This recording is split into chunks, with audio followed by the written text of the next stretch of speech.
सीता समारोपित्वा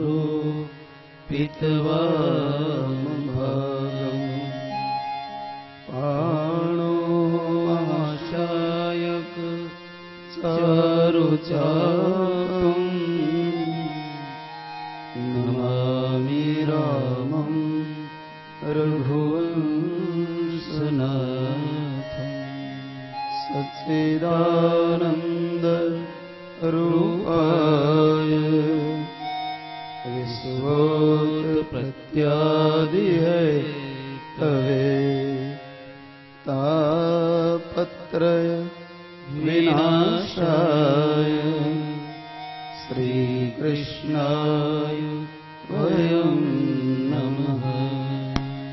गुरुर्ब्रह्मा गुरुर्विष्णु गुरुर्देवो महेश्वरः गुरु साक्षात् परब्रह्म तस्मै श्री गुरुवे नमः।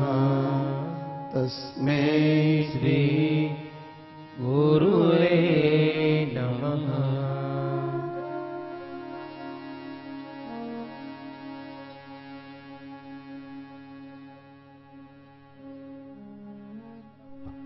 हरे कृष्ण गोविंद गोपाल राधा माधवा हरे कृष्ण गोविंद गोपाल राधे माधवा हरे कृष्ण गोविंद गोपाल राधा माधवा हरे कृष्ण गोविंद गोपाल राधा माधवा गोपाल राधा माधवा गोपाल राधा माधवा गोपाल राधा माधवा गोपाल राधा माधवा गोपाल राधा माधवा गोपाल राधा माधवा गोपाल राधा माधवा गोपाल राधा माधवा हरे कृष्ण गोविंद गोपाल राधा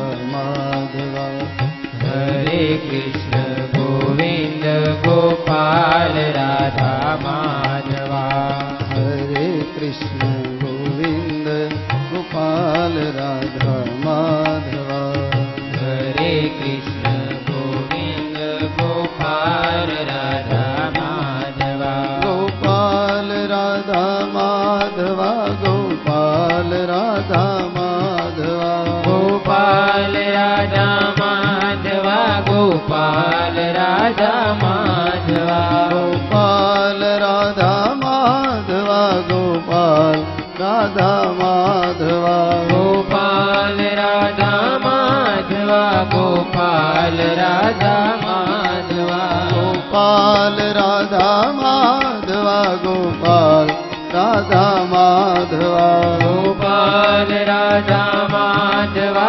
गोपाल राधा माधवा हरे कृष्ण गोविंद गोपाल राधा माधवा हरे कृष्ण गोविंद गोपाल राधा माधवा हरे कृष्ण गोविंद गोपाल राधा माधवा हरे कृष्ण गोविंद गोपाल राधा माधवा गोपाल राधा माधवा गोपाल राधा माधवा गोपाल राधा माधवा गोपाल राधा माधवा गोपाल राधा माधवा गोपाल राधा माधवा गोपाल राधा माधवा गोपाल राधा माधवा हरे कृष्ण गोविंद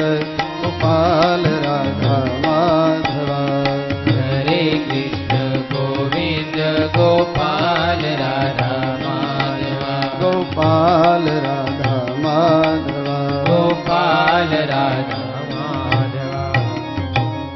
कृष्ण कन्हैया लाल की भागवत भगवान की गोवर्धन नाथ की सुखदेव जी महाराज की व्यास नारायण भगवान की ओम नमः पार्वती पते हर हर महादेव।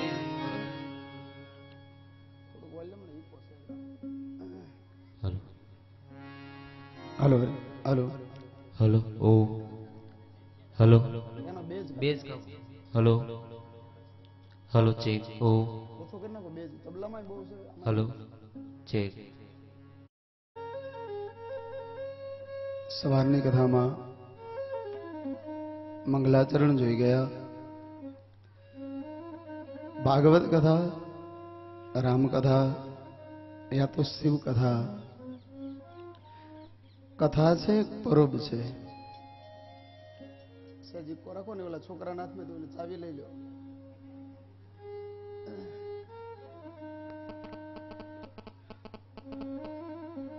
પરોબ યાની માણસ ત્યાં જાય પોતાની પ્યાસ બુજાવે એમ શાસ્ત્ર છે। એક પરોબ છે પણ શરત એ છે પ્યાસ હોવી જોઈએ।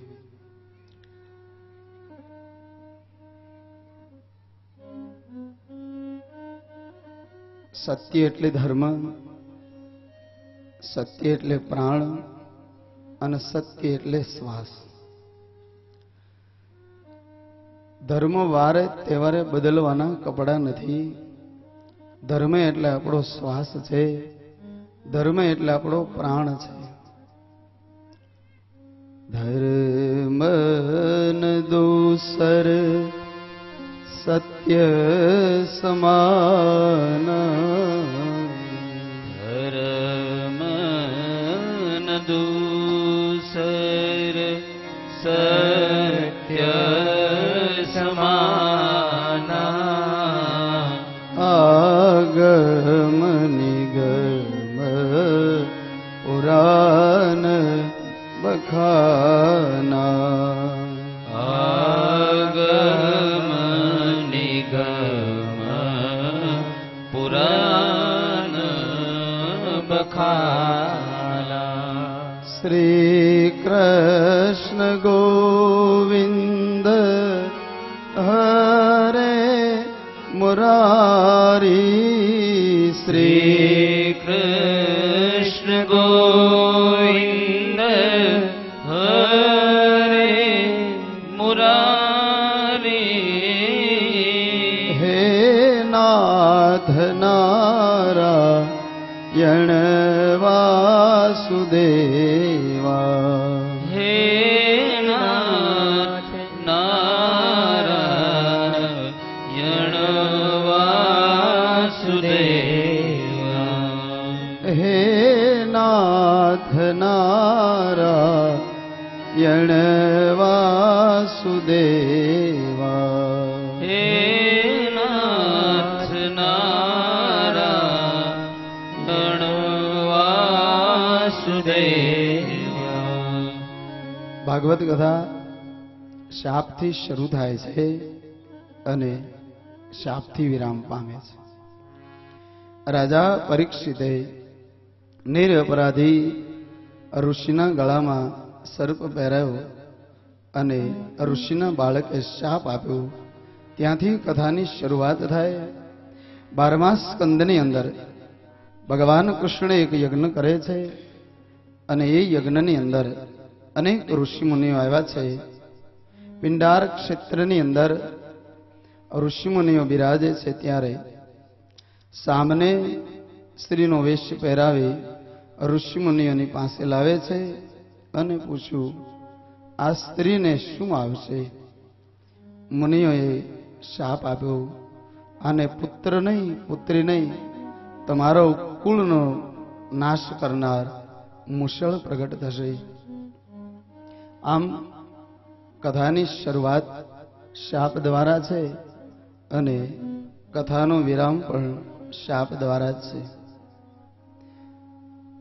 મંગલાચરણ સાંભળ્યા પછી દરેકના હૃદયમાં શ્રદ્ધારૂપી દીપક પ્રગટે એટલે અજ્ઞાન રૂપી અંધકારનો નાશ થાય છે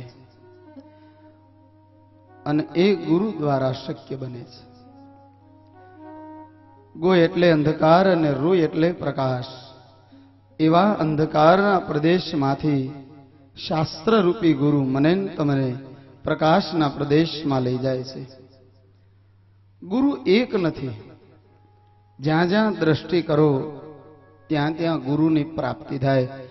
કોઈ પણ રહસ્ય દિખા દે, કોઈ પણ રહસ્ય એનો મર્મ સમજાવી દે, એનું નામ ગુરુ છે. ગુરુ બધું જ બતાવે છે, પણ શિષ્યની ઘણીવાર પાત્રતા પણ નથી હોતી. રાજા પરીક્ષિતને શાપ મળ્યો કે 7 દિવસમાં તક્ષક દંશ દેશે અને મારું મૃત્યુ છે. રાજા વિચાર કરે કે હવે 7 દિવસ બચ્યા છે, શું કરવું? સવારે પણ આપણે ચર્ચા કરી ગયા, મરવાનું નિશ્ચિત છે, પણ કઈ રીતે મરવું એક રસ્તો બતાવતો શાસ્ત્ર એટલે ભાગવત શાસ્ત્ર. ભૂલ થઈ ગઈ, એ ભૂલને સુધારવી કઈ રીતે?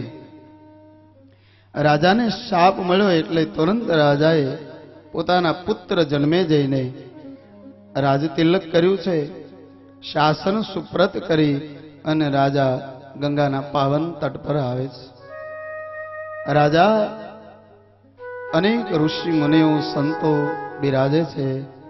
એને કહે છે, હે મુનિઓ, મારાથી એક અપરાધ થઈ ગયો, મારાથી એક ભૂલ થઈ ગઈ, અને હવે મારે શું કરવું જોઈએ એ કહો.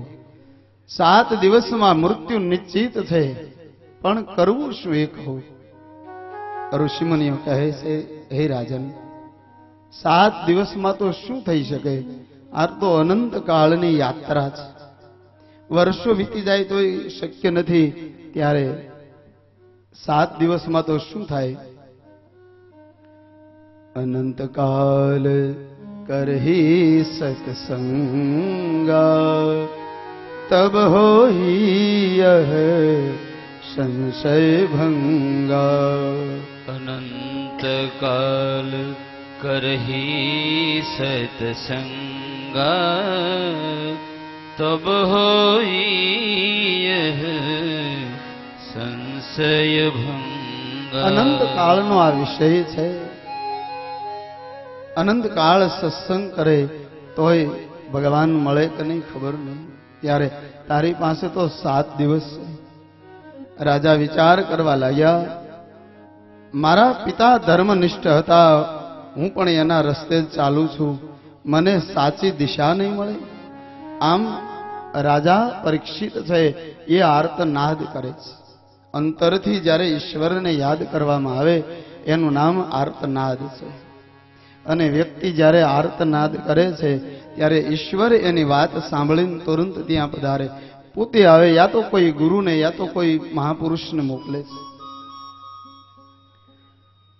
એ જ સમયે સુખદેવજી મહારાજ ત્યાં પધારે છે, જાણે ભગવાને જ એને મોકલ્યા છે. સુખદેવજી મહારાજને જોતા જ બધા જ ઋષિમુનિ ઉભા થઈ ગયા. સરસ મજાનું આસન આપ્યું છે, બેસાડ્યા અને રાજા પરીક્ષિત ઉભા થઈ વંદન કર્યા છે. 2 હાથ જોડી અને 2 પ્રશ્નો કર્યા છે.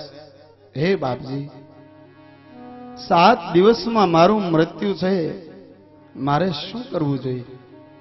અને બીજો પ્રશ્ન કર્યો, 7 દિવસમાં વ્યક્તિને મુક્તિ મળી જાય એવો કોઈ રસ્તો ખરો? સુખદેવજી કહેવા લાગ્યા, રાજન, 7 દિવસ તો બહુ થઈ જાય. છેલ્લી ઘડી ચાલતી હોય તો માણસને મુક્તિ મળી જાય.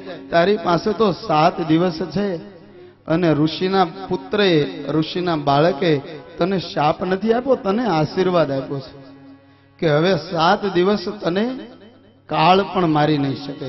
નિશ્ચિત થઈ જા અને આવ મારી સામે બેસી જા. સુખદેવજી કહેવા લાગ્યા, રાજન, ખટવાંગ રાજાએ છેલ્લી ઘડીએ મુક્તિને મેળવી હતી. દેવતાઓને મદદ કરવા ગયા ખટવાંગ રાજા. વર્ષો યુદ્ધ ચાલ્યું. રાજાએ એમ કહ્યું, હવે મારું આયુષ્ય કેટલું છે એ કહો. ત્યારે દેવતાઓ કહે, રાજન, છેલ્લી ઘડી ચાલી રહી છે.